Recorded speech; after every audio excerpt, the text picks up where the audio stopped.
Oh, wow. We back, guys. We back now. The laws of Trinidad and Tobago are officially going to be put online.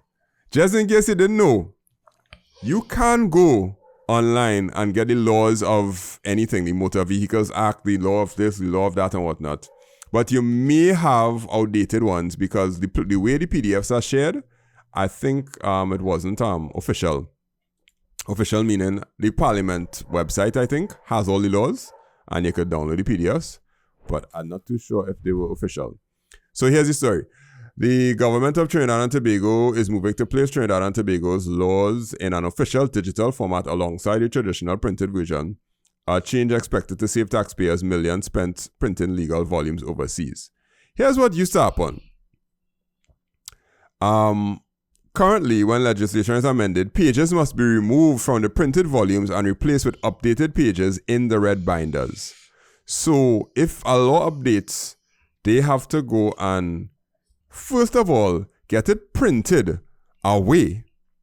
Then, go to all of the red books where the laws are, update the laws, put the new pages in any binders, and then remove all the old binders, or in those only in those binders will have the correct laws. So I don't know if a lawyer has to go and get them from the exact red binders because I'm not very skilled in like law and judiciary and that kind of stuff.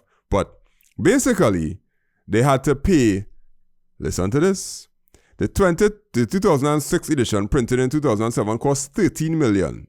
The first supplement issued in 2010 cost $2.8 million, followed by a second supplement in 2012 costing $3 million. The third supplement in 2014 cost $1.82 million, and the fourth one is 2015, which cost $1.85 million. The fifth supplement in 2019. So every time these laws updated, it costing almost $2 million.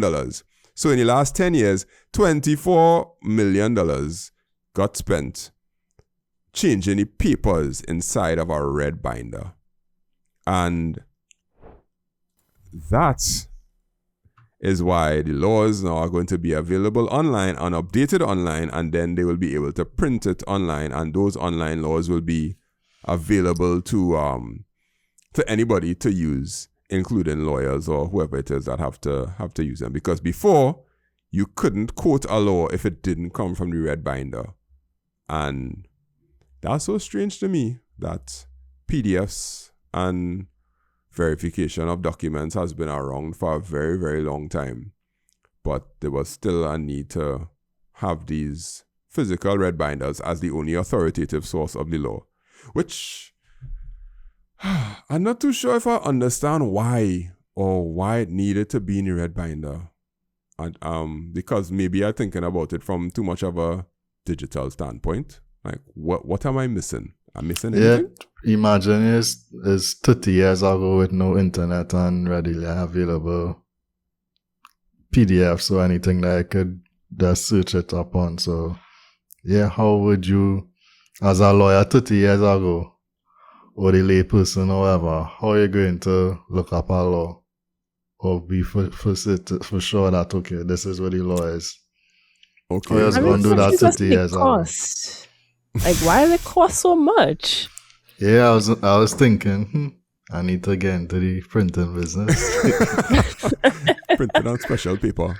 I don't know. I can't justify the cost. I don't know if they had to print like 5,000 copies of it so it could be available to all the different lawyers, where you could go like to the legal library and borrow one of the laws, or if this, so in one of the things he's saying, our laws are printed abroad, not locally. Right. So that's a cost there. Well, gotta ship it. Yeah. $2 million. Like, is the Bible they printing? Well, yeah, so the one that get written 2,000 years ago, the original Bible. Yeah, that is the manuscript, that the parchments. That is, straight from yeah, when Jesus and I was talking. I don't like that, but let's talk about the technological part of it. If you put the laws online, what's going to happen is that everybody's going to have access to it, and the laws have to have some sort of verification or some kind of watermark or some kind of thing that would verify that you are using the updated version of the law. what could be the best technical way to ensure that if somebody goes online and they print out the law, what would be because anybody could go and change the date on a paper or some kind of thing. So it must have some kind of code or some sort of hash or something that you'll put at the bottom of it to ensure that this is a verified document that is in line with the current one that's on your website. I don't think you'd ever really be able to verify, because like anybody could print something out and then edit it after, could download something and edit it after they print it out. So the only way you could verify it would be either the same red binder, which is the red binder thing that I was talking about.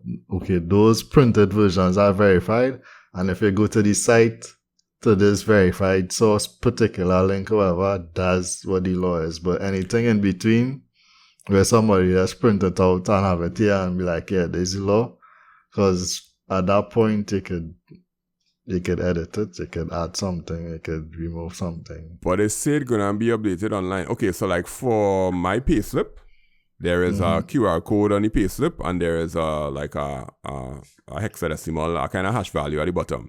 If I take that payslip and I send it to somebody, the company could take that payslip and go and verify that that is the official payslip by putting in the code at the bottom on a website, and they will know that I didn't just print out the payslip, so I lying. So it must have some technical way where the most updated law would be on the website, and whatever number or whatever QR code you have on it or some kind of thing could be scanned and validated that this is the latest version of that particular law. Because then you're basically creating a big problem where people could lie and people could change the words digitally, or unless you have to go to that particular website and only use the information on the website. But Yeah, that's what I meant. That get the online source, that will be your source of truth. Anything, like if you print it out, you open yourself to people doing what they want with it.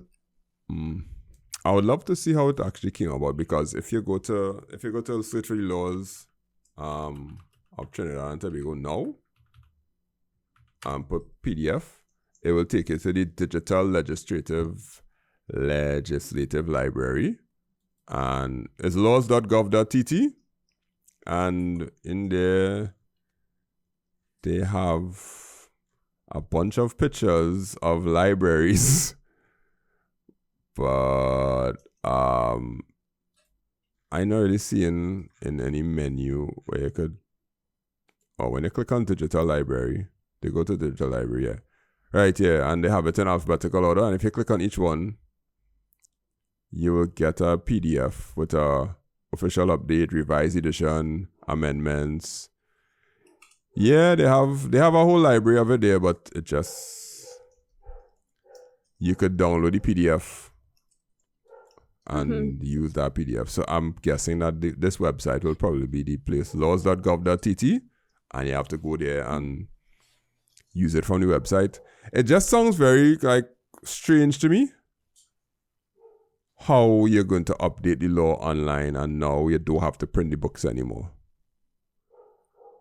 To me, it feels like the official source is being digitized, but the article doesn't really clearly show how to access the digital version in a way that is congruent with legal proceedings. Yeah. Like if you're going through legal proceedings, somebody can go, just go on that website and you'll get the law. Somehow I just feel that there's so many loopholes there from a technological perspective. Yeah. I like the idea of it being online and accessible online. I think my only concern would be, so like for example with the new with the SOE, how they had was it like new laws or new something in place that they kinda just dropped under the radar without announcing anything to anybody. I think that this will make it a lot easier to revise laws without telling anybody anything, but I'm not too sure about what the actual process to change a law in the books are. I don't know if they could just do the law. Yeah. I get what you're saying. It's true. Yeah. Like they just updated the law for the inspection thing where you have the 3 days to get your stuff checked. And then you have to go and report to a police station to update it, right? Whatnot. I don't know if that's online anywhere. That's the only way I'll find out is in a newspaper article.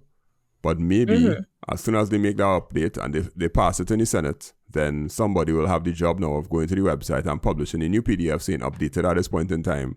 And you could go there on the website and see it. Maybe you could download it. Let me see if I download. Let me see if I... So this is a list of all the laws, right?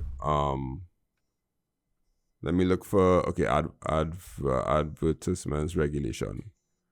There's a 2006 revised edition. So I click on that and boom, I get a PDF immediately. And the PDF will open right there. This is the PDF and it has the date. But there is nothing that says that I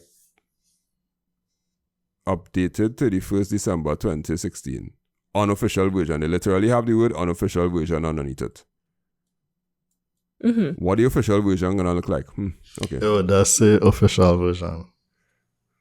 Yeah, but then I could take this PDF, put it inside Microsoft Word, and change the word unofficial to official. And no, but this link you go to would be okay. You need to go here and not just somebody else's site. Yeah, but who's going to check to make sure I went to that link? If I take that PDF and I just it will be up to me to go to this site and not just rely on you have a PDF on your phone saying there's the law. Yeah, I assume like the judge would know the law, so they know if you try to pull a fast one over them. I guess we will find out. Maybe we won't, but maybe we will. One place that updated the law is the European Union. For sure, I was going to say it won't leak because you was doing it paper-based all the time. That was low. EU.